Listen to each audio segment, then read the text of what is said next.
ಈಗ ಮೊಳಕೆ ಹೆಸರು ಕಾಳು ಮೊಳಕೆ ಕಟ್ಟಿರೋ ಪಲ್ಯ ಮಾಡೋದನ್ನು ತೋರಿಸ್ತಾ ಇದ್ದೀನಿ. ತುಂಬ ಚೆನ್ನಾಗಾಗುತ್ತೆ ನೋಡಿ. ಈಗ ಹೆಸರು ಕಾಳನ್ನ ಬೆಳಗಿನ ಸಾಯಂಕಾಲ ನೆನೆ ಹಾಕ್ಬಿಟ್ಟು ಆಮೇಲೆ ಈ ಥರ ಒಂದು ಸೋರ ಪಾತ್ರೆಯಲ್ಲಿ ಹಾಕ್ಬಿಟ್ಟು ಮೊಳಕೆ ಕಟ್ಟೋಕ್ಕೆ ಇಟ್ಬಿಟ್ಟಿದ್ದೀನಿ. ಎಷ್ಟು ಚೆನ್ನಾಗಿ ನೋಡಿ, ಸ್ಪ್ರೌಟೆಡ್ ಗ್ರೀನ್ ಗ್ರಾಮ್ ಎಷ್ಟು ಚೆನ್ನಾಗಿ ಮೊಳಕೆ ಬಂದಿದೆ. ಇದರಲ್ಲಿ ಪಲ್ಯ ಮಾಡೋದು ಭಾಳ ರುಚಿಕರವಾದಂತಹ ಪ್ರೋಟೀನಿಶ್ ಪಲ್ಯ ಇದು. ಸೊ ಇದಕ್ಕೆ ಬೇಕಾಗುವ ಸಾಮಾನುಗಳು ಇಲ್ಲಿ 200 ಗ್ರಾಮ್ ಹೆಸರು ಕಾಳು ಮೊಳಕೆ ಕಟ್ಟು ಇಟ್ಟಿದ್ದೀನಿ. ಮತ್ತು ಒಂದು ಈರುಳ್ಳಿ ಸಣ್ಣದಾಗಿ ಹೀಗೆ ಹಚ್ಕೊಂಡಿದ್ದೀನಿ, ಕರಿಬೇವಿನ ಸೊಪ್ಪು, ಒಂದು 3 ಟೇಬಲ್ ಸ್ಪೂನು ಎಣ್ಣೆ, ಒಂದು 8 ಹಸಿಮೆಣಸಿನ್ಕಾಯಿ, ಶುಂಠಿ 2 ಇಂಚ್ ಶುಂಠಿ, ಇಲ್ಲಿ ಉಪ್ಪು ಕೂಡ ರುಚಿಗೆ ತಕ್ಕಷ್ಟು ಇಟ್ಟಿದ್ದೀನಿ. ಇಲ್ಲಿ ಮಾಡುವಾಗ ಏನು ಅಂದರೆ ಮಸಾಲ ಗ್ರೈಂಡ್ ಮಾಡ್ಕೋಬೇಕು. 1 ಕಪ್ಪು ಕಾಯಿ ತುರಿ, ಫ್ರೆಶ್ ಕಾಯಿ ತುರಿ ಇಟ್ಕೊಳ್ಳಿ, ಕಪ್ಪು ಬರದೇ ಇರೋ ಅಂಥದ್ದು ಇಟ್ಕೊಳ್ಳಿ, ಯಾಕೆಂದರೆ ಇದು ಬೆಳ್ಳಗೆ ಇರಬೇಕು, ತುಂಬ ಚೆನ್ನಾಗಿರುತ್ತೆ.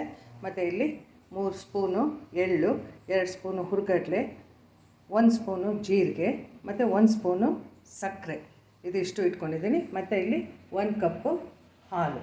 ಇಷ್ಟು ಇದಕ್ಕೆ ಬೇಕಾಗಿರುವಂತಹ ಸಾಮಾನುಗಳು. ಸಣ್ಣ ಕುಕ್ಕರಲ್ಲಿ ಬೇಯಿಸ್ಬೇಕಿದ್ದನ್ನು. ಈಗ ಒಂದು ಸಣ್ಣ ಕುಕ್ಕರಲ್ಲಿ 2 ಟೇಬಲ್ ಸ್ಪೂನು ಎಣ್ಣೆ, ಏನು ಜಾಸ್ತಿ ಬೇಕಾಗಲ್ಲ ಇದಕ್ಕೆ, 2 ಟೇಬಲ್ ಸ್ಪೂನು ಎಣ್ಣೆ ಹಾಕಿದ್ದೀನಿ. ಮತ್ತು ಇದಕ್ಕೆ ಸಾಸಿವೆ ಹಾಕೋದು ಬೇಡ, 1 ಸ್ಪೂನು ಜೀರಿಗೆ, ಮತ್ತು ತಿಳಿಸ್ದಂಗೆ ಚೆನ್ನಾಗಿ ಹಚ್ಕೊಂಡಿರೋ ಅಂತಹ ಈರುಳ್ಳಿ, ಕರಿಬೇವಿನ ಸೊಪ್ಪು ಹಾಕಿದ್ದೀನಿ. ಸ್ವಲ್ಪ ಇದು ಆಗೋಗ ನೋಡಿ ಈ ಥರ ಹಾಕ್ತಾ ಇರಬೇಕು. ಸ್ವಲ್ಪ ಆಗೋಗ ನೀವು ಒಂಚೂರು ಇದಕ್ಕೆ ಇಂಗನ್ನ ಹಾಕಿ,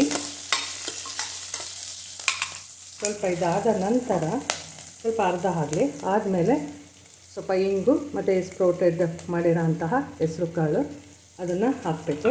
ಅದು ಬಾಡೋ ಅಷ್ಟೊತ್ತಕ್ಕೆ ನಾನು ಮೊದಲೇ ತಿಳಿಸಿರುವ ಹಾಗೆ ಇದನ್ನು ಗ್ರೈಂಡ್ ಮಾಡ್ಕೊತೀನಿ. ಕಾಯಿ ತುರಿ ಇದಿಷ್ಟು ಒಟ್ಟಿಗೆ ಗ್ರೈಂಡ್ ಮಾಡ್ಕೋಬೇಕು. ಗ್ರೈಂಡ್ ಮಾಡಿರೋ ಮಸಾಲಾನ ಹಾಕಬೇಕಾಗತ್ತೆ. ಸ್ವಲ್ಪ ಎಣ್ಣೆಲಿ ಹೀಗೆ ಬಾಡಿಸಿದೆ, ಹೀಗೆ ಇದನ್ನೆಲ್ಲ ಆಡಿಸ್ಕೊಂಡಿದ್ದೀನಿ ನೋಡಿ. ಈ ಥರ ಬೆಳ್ಳುಗೆ ಇರಬೇಕು. ಇದನ್ನು ಹಾಕ್ಬಿಟ್ಟು ಮತ್ತು ನಾನು ತಿಳಿಸ್ದಂಗೆ ಈ 1 ಲೋಟ ಹಾಲನ್ನ ಅದಕ್ಕೆ ಹಾಕಬೇಕು. ನಾನು ಅದನ್ನು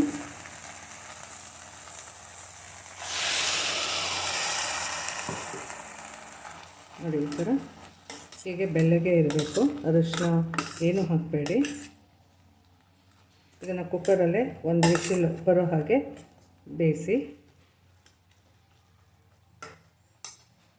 ಇದಕ್ಕೆ ಇನ್ನೊಂದು ಸ್ವಲ್ಪ ನೀರು ಹಾಕ್ಬಿಟ್ಟು ಕುಕ್ಕರಲ್ಲಿ 1 ವಿಶಿಲ್ ಬರೋವರೆಗೂ ಬೇಯಿಸ್ಬಿಡಿ.